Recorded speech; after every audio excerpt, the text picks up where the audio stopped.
With asparagus in season, this is an easy to prepare brunch recipe.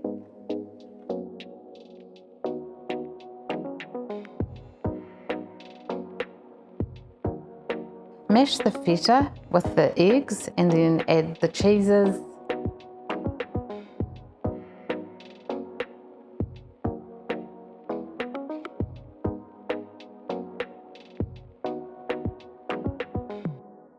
We're using a pre-rolled piece of puff pastry here.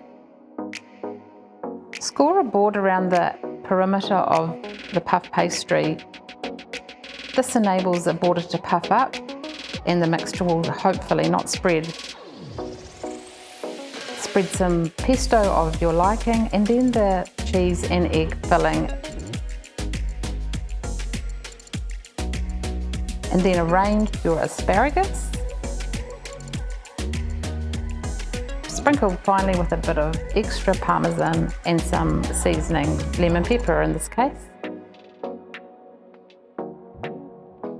Place towards the bottom of the oven because we want a nice brown crust on the bottom.